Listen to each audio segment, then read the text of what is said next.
Today, Dr. Yuri Yarim-Agaev from United States, who will speak on the war in Ukraine as a global conflict between totalitarianism and democracy. I'm glad that we have such an illustrious speaker. Dr. Yarim-Agaev has been Distinguished Visiting Fellow at the Hoover Institution, Senior Research Fellow at Stanford, MIT, Visiting Scientist in Chemistry Department at New York University, and so on. He is a scientist, but also a human rights activist, and he was a key member of the 1970s, 1980s Moscow Helsinki group, a leading group of human rights movement in Russia, working closely with Andrei Sakharov and other famous dissidents. In 1984, he founded the Center for Democracy, still in the USSR, and then by the late 80s, with Vladimir Bukovsky and Paruir Khairikyan, they founded Democracy and Independence Group, devoted to promoting the peaceful dissolution of the Soviet Union into new independent states. In 91, by invitation of new Russian government led by Boris Yeltsin, Dr. Yarim-Agaev developed a comprehensive program to secure the free flow of information in Russia. Welcome, Dr. Yuri Yarim-Agaev. The microphone is yours for the next 30, 40 minutes, as long as you wish to speak to us about current conflict. Thank you. Thank you very much, Victor. Thank you very much, everybody who is listening to me. I gave a very general title to my presentation, which is Ukraine war as a conflict between totalitarianism and democracy. Now, I have mixed feeling about such possibly theoretical presentation in context of what's going on, because to me it's very personal. This morning I communicated with my brother and his family who are in Kiev, and you know that today Kiev was attacked again by many rockets. My grandnephew there was hiding in his bomb shelter, who is less than 1.5 years old, but he is used to that because actually most part of his life was during this war. So that's a situation which I feel very emotionally about, very personally, but still I believe that it's critical to understand it's in more general term and to put all this war in context. And this context is very important for not only theoretical reasons, but for purely political reasons. Because the main position of this war, which exists in this country and in the West in general, is because it's considered by some, and not so few, as very local war by some unknown country, somewhere far away from us, in which we have no interest. And that's misconception. It's complete misconception, but it has consequences because those people actually, many of them oppose any support to this war, and that's why I believe it's so important to put it in the proper context. And the context is that it's actually the global war between totalitarian alliance and a democratic alliance. So as a scientist, first of all, I need to define clearly the terms which I use. Well, Ukrainian war is clear. Now, totalitarian alliance may be less clear because this word totalitarianism is used now very indiscriminately and confused all the time with authoritarianism, which is completely different political system.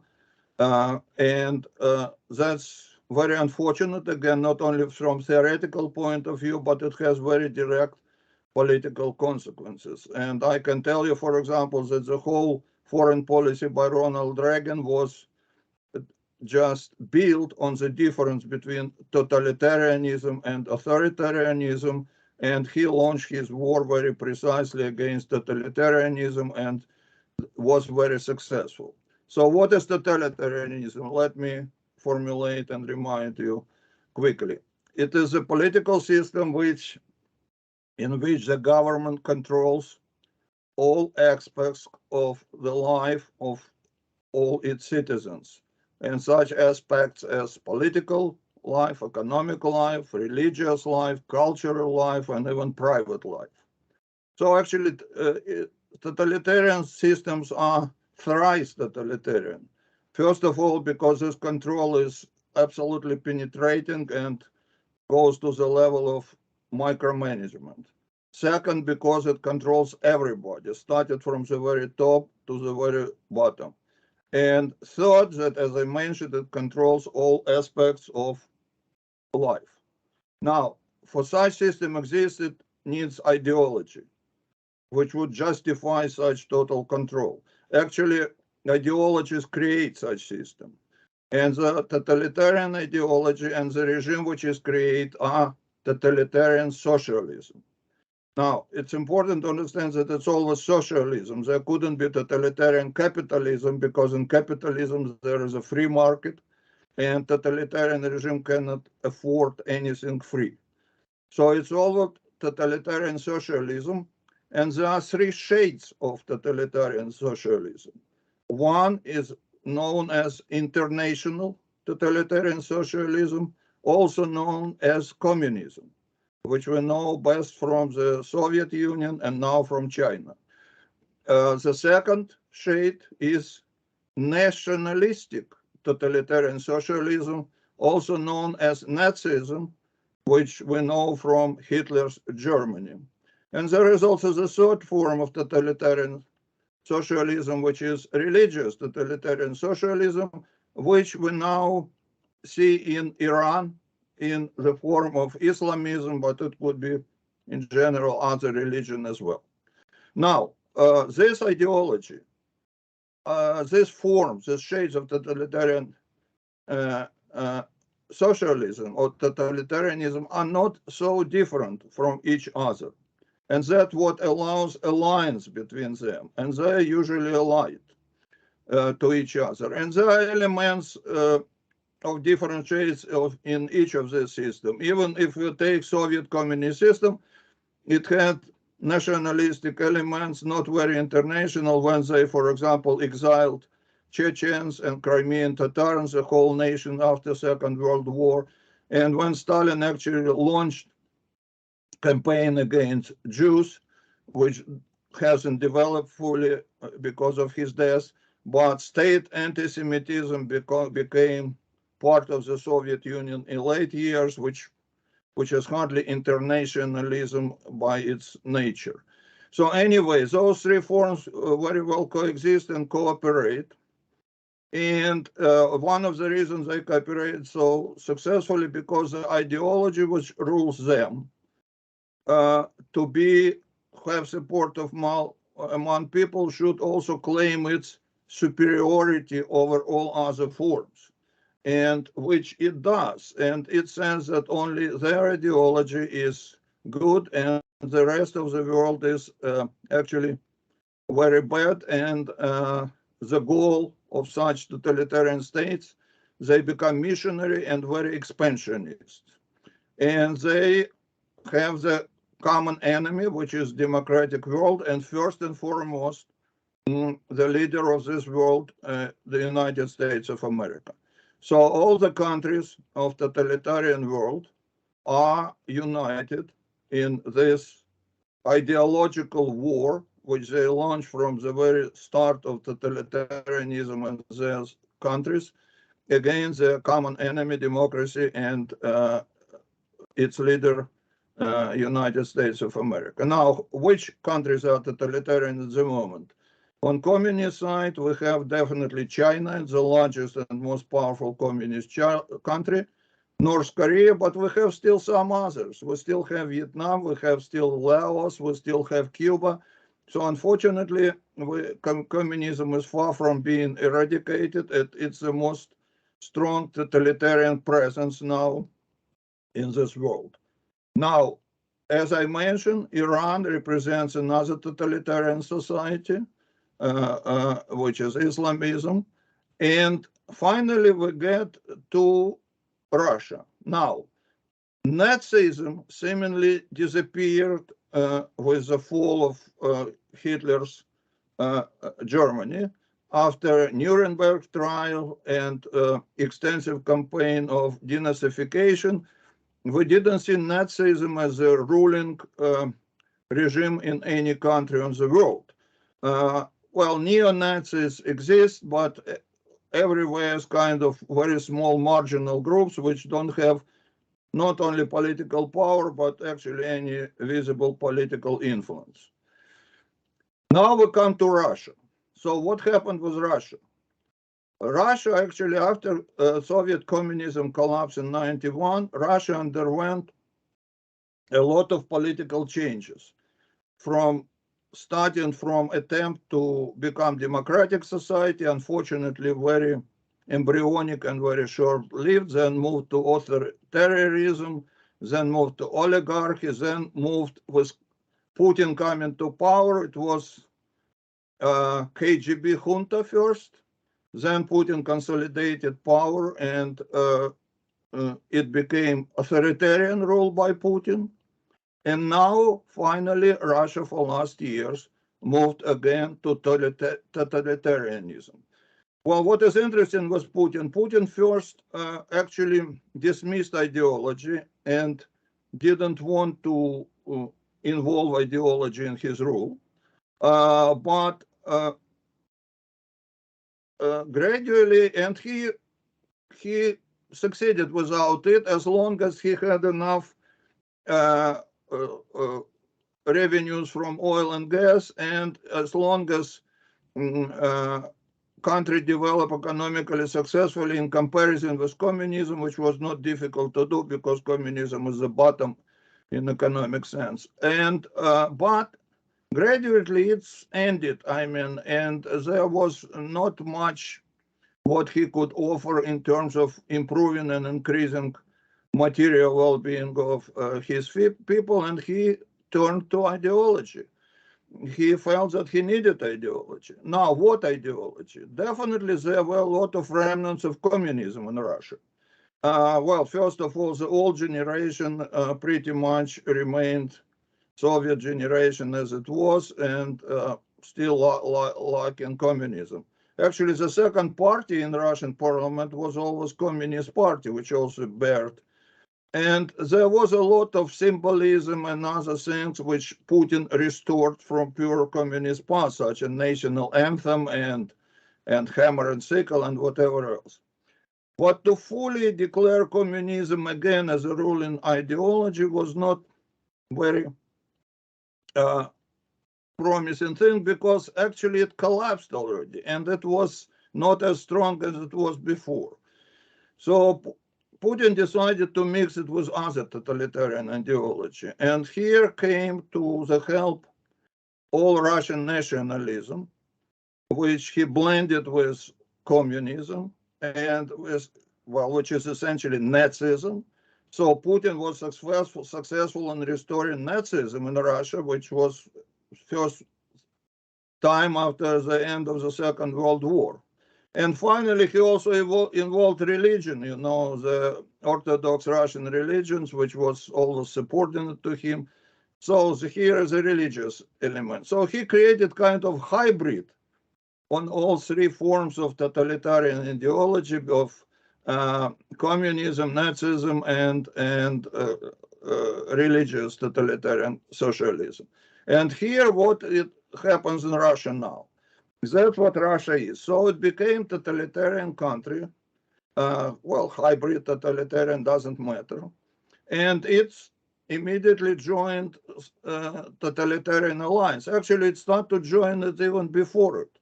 The first foreign trips by Putin were to China and North Korea when he became president still in year 2000. Which was quite demonstrative. Not many people paid attention to that, but that's what exactly happened. Well, definitely further and further, his ties with China, North Korea, and Iran increased, and they became very close friends and patriots. And again, Putin helped Iran with development of its nuclear weapon, and there were many other connections between them. Well, again, the main thing was that they were united in ideological war against the West, against democracy, and all of them considered America its main enemy. China didn't advertise it so much, but it always was part of Chinese doctrine that America remained its main enemy. Well, Iran called it Great Satan. And in Russia, anti-Americanism for last years became essentially the foundation of Putin's power. He spoke about it. He blamed America in everything. He said that it's decaying society which should disappear, and etc., etc. So it was classical totalitarian alliance, and which actually strengthened its ties before this war. And Putin met with Chinese leader Xi shortly before the war, and they pledged mutual support, and actually support without limits, as they said it. He reiterated his close ties with Iran. So the totalitarian alliance seemed before this war very strong and very united. Now, I cannot say it about democratic alliance, unfortunately. Because there wasn't so much unity between democratic countries as it was in totalitarian alliance. Also, democratic alliances showed many weaknesses, both in mutual relation, but also vis-a-vis the rest of the world. And with the coming of Biden administration, this victims was most clear and evident in defeat in Afghanistan, where America virtually ran away from that country, leaving its weapons, leaving many people, etc. So democratic alliance seemed before the war to be weak and disunited. Now, here comes Ukraine. And that's very important because, as I said, as we'll see, Ukraine became a very important part of that alliance, but not immediately and not actually before the war. Now, what Ukraine and Russia split completely in their developments after first democratic revolution in Ukraine, which was called Orange Revolution. Now, from that time on, Ukraine started to develop in democratic direction, while Russia started to move to totally opposite totalitarian directions, and they started to go apart more and more. Second, well, there was brief restoration of Yanukovych's power after first revolution, but fortunately, what remained after the first revolution, democratic revolution in Ukraine, is free press, which allowed for the second so-called Euromaidan, which further developed Ukraine in democratic direction. Now, Putin cannot stand it. Putin, if there is any record of Putin achievements, it's only one. During all his presidency, he fought democratic movements and supported dictatorship all around the world. That's his actually one and only thing, that what he was trained to do as a KGB officer. He hates democracy, he supports dictatorship, and he couldn't stand Ukraine develop in this direction, and he felt absolutely essential to suppress democratic revolution. So he did partially. He annexed Crimea in 2014, and he went to occupy Donbass. And his main intention at that force was actually to stop development of democratic revolution in Ukraine.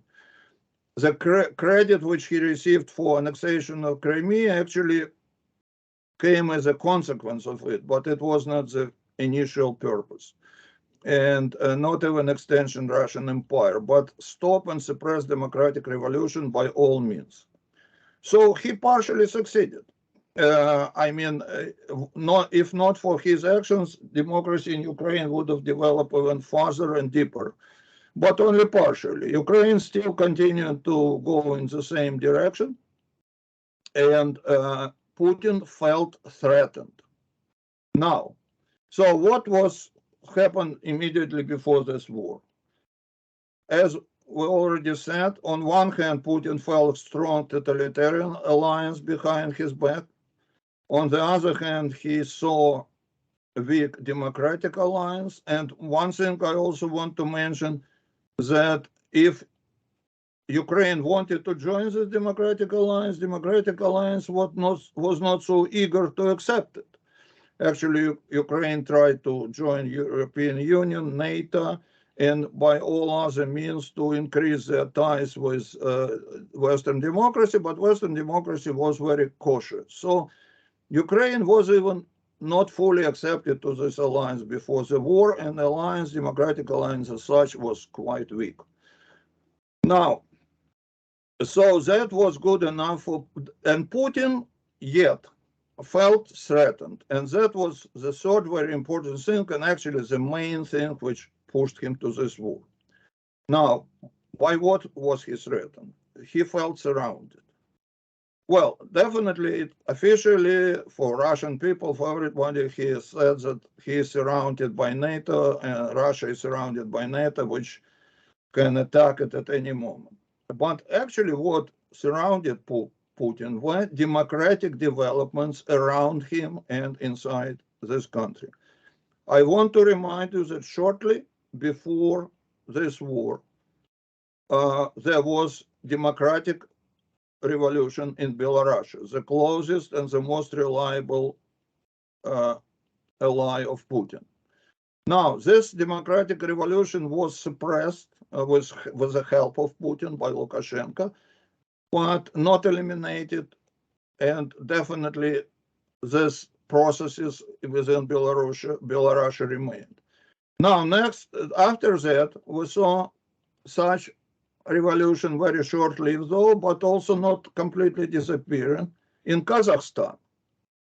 Okay, another country.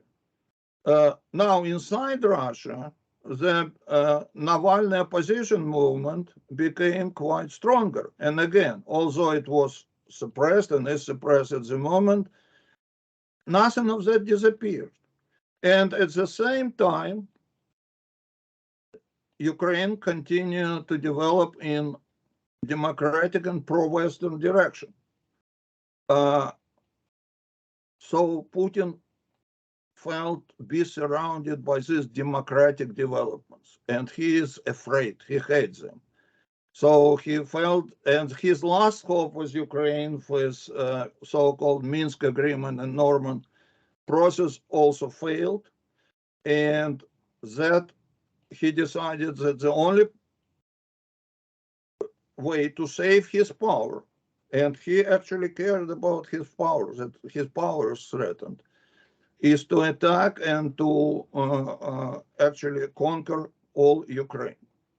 Now, he counted on one thing, because he felt strong, and he was sure that his army was strong, which definitely was a big mistake, as many others, and that he has strong totalitarian alliance behind him, and the West is very weak, and the West doesn't want support Ukraine.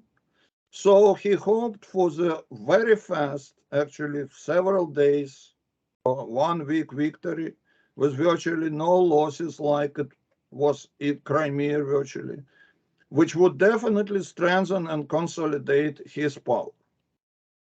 But it didn't happen. It didn't happen only because Ukraine. And it was the most unexpected part of this equation. Because West was not eager to resist Putin's invasion. And actually, they offered immediately Zelensky to surrender and leave the country. But Ukrainian army and Ukrainian people decided otherwise, and that was started to change and turn the whole tide. And Ukraine showed incredible resistance. West had no choice, and quite unwillingly at the beginning, to support it, and more accept into its alliance. And this alliance started to strengthen thanks to Ukraine. Actually, what started to happen is strange thing. The Democratic Alliance, which was very weak seemingly, and well, actually, before this war, started to get stronger and stronger, more consolidated and more united. NATO, Europe, and America united. More than that, Finland and Sweden joined NATO. Everybody agreed on supporting Ukraine, on increasing this support. And the stronger Ukraine showed itself, the stronger it became kind of leader of this democratic alliance, the more it was accepted into it, and the stronger this democratic alliance started. Now, the opposite thing happened with the totalitarian alliance. Putin didn't even get very enthusiastic support by his closest internal allies, such as Belarus and Kazakhstan, who were not willing to directly participate in this war and still don't. With China, the situation also turned a little bit sour. China didn't provide any material help and even called for some restraint Putin, particularly when he started to threaten with nuclear weapons. Well, Iran possibly is the only country which still continues to help Russia with weapons, with, as we know, with drones and missiles. But that is not what Putin expected. So Putin miscalculated not only vis-a-vis Ukraine itself, but in this more global context, because as I say, Democratic Alliance became much more consolidated and strong, while Totalitarian Alliance didn't show much unity at all. Well, we can hope that it will continue and China wouldn't start to help Russia with weapons, which it has in abundance, and which would be very dramatic and bad situation. But hopefully not. And one of the reasons which I may assume why China behaves this way is because all those strong leaders and strong totalitarian countries, they don't like losers. And as Putin threw under the bus Yanukovych when he lost Euromaidan, also Yanukovych was his man and it was strong alliance. But when Yanukovych lost, Putin actually abandoned him. So my feeling, but that's also only feeling, I cannot confirm it more precisely, with such reluctance on Chinese part to support Putin, that they consider him more and more as a loser, and they don't want to support loser. And if that continues, it's dramatic situation and it's terrible blow to Putin. So anyway, what happened as in this situation? That Putin declared his war actually not to Ukraine, but to the America. And he actually did it openly. And he continues to say that this is war against America, against NATO. And he treats Ukraine only as part of this alliance, or even the territory on which the war against NATO is going on.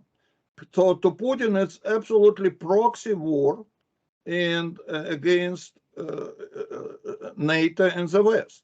And as we say, if he talks as a duck and walks as a duck, he is a duck. So if he talks that he fights against America, if he continues to do it, if he threatens the West with nuclear weapon, mind you, not only Ukraine, but America as well. That's his words, which are very important, and the nuclear threat is actually more than words. But in terms of actions, as I say, Putin, and as I told, in terms of words, Putin put anti-Americanism as a foundation of his power inside Russia, and always speaks about it, that our main enemy is America, we fight against America, etc. In terms of action, Putin also for many years carries very hostile actions against America and the West, and we saw it with his interference with elections, with some cyber attacks, and with many other actions which are direct hostile action against our country. So yes, to him it is a war against the West and against democratic alliance in general. And we cannot ignore this fact, because any war is two-sided street. And if one country launches war against you, you cannot pretend that they don't fight you. They're not carrying out war against you. So we are in this war. This is a proxy war to us. And all burden is on Ukraine, because nobody on our side except for Ukraine participates in this war. And we should be grateful that Ukraine actually assumes such incredible burden on itself and give it full support. Now, what is important, that if we establish context of this war as a proxy war between democracy and totalitarianism, and see Ukraine as our in this situation, first of all, it removes immediately all major objections against supporting Ukraine. The first question, when some people like Tucker Carlson ask, why should we support Ukraine rather than Russia? Well, the answer to this question is straightforward, because Russia is our enemy and Ukraine is our friend and ally. That Russia is fighting a war against us and Ukraine for us. So that's automatic. I mean, it's nothing to discuss about it. Now, there is another question, objection, that it's like, as I said, local war in some remote country. Why should we care? No, it's not local war, as I said. It's immediate. It's a part of this global war, and war was launched mainly against us and against all Western alliance. Now, the third objection, typical objection by mainly conservatives, but some other people as well, is that, well, we shouldn't care much about Ukraine because it's not very civilized. Most of all, it's not democratic. It's a corrupted country, and it doesn't share any value with us. So what should we have to do with it? Now, first of all, most of that is direct lie. And it's democratic country, it's not much corrupted country, and it's very civilized country. But second, when we put Ukraine in the context of global war, we should talk about all the things, comparing them to other proxy wars. And we had such wars in Korea, we had such war in Vietnam, we had similar wars in Iraq and Afghanistan, and in which we were directly involved. And if we start to compare Ukraine with all those allies which we had, we would see that we get ideal ally, ideal country to support, which we never had before. I mean, in terms of democracy, definitely in comparison with South Vietnam or Iraq or whatever else, it's the most democratic country. It definitely has much less corruption. Compare the government, Afghan president, whom we supported and created to a great extent, fled the country and second day after Taliban started its offensive. Zelensky, who was offered to leave the country safely, stayed and actually headed resistance of this country to Russia. And finally, Ukrainian army. You cannot compare this army to either South Vietnamese army or to Iraqi or to Afghan's army. Now, all these armies, except for Ukraine, had absolute support by America, including American troops there on the ground and all American might. And they fought very poorly even with that support. But when that support was removed, they collapsed, as we saw in Afghanistan. The next day, American left, the whole Afghan army, which we created before, disappeared. Now, with Ukraine, we have exactly opposite. Ukraine doesn't have any direct support by NATO or United States. And it fights against much more stronger army, which is Russia's, and it was Taliban or some Iraqi military groups. And it showed himself exceptionally strong and exceptionally well. So what I'm saying, we have ideal ally. And well, let me mention to comparison, the final comparison, what it gets to allies whom we supported. As long as those countries are allies, we gave them full support. And the most extreme example is Second World War II, when our ally was Stalin's communist Soviet Union. Well, which we definitely could not even seriously talk about democracy and everything else when we talk about that country, the most terrible country in the world. Still, as long as it was our ally was supported it, was heavily, was all lend-lease, all equipment, military, and etc., etc., etc. So there is absolutely no reason to not to give to Ukraine absolutely full support in this war, and to make everything possible for its victory. Because Ukrainian victory, is our victory. And Ukrainian loss would be our loss. And that should be very clear. And we cannot afford more losses. We lost too much. Actually, the time has come for democratic alliance to get again in offensive against totalitarian world, as it did in Reagan's time, and very successfully. And it very much depends on these results of this war. And if Ukraine wins in this war, and I hope sincerely it wins, and we should give all the support for that victory, it will be victory of the whole democratic alliance and the defeat for totalitarian alliance. And it will start the move, much greater move by democracy over this globe, and eventual collapse of totalitarianism, which I believe can come very soon. And that's, I think I finished that a little bit longer than I thought. Thank you.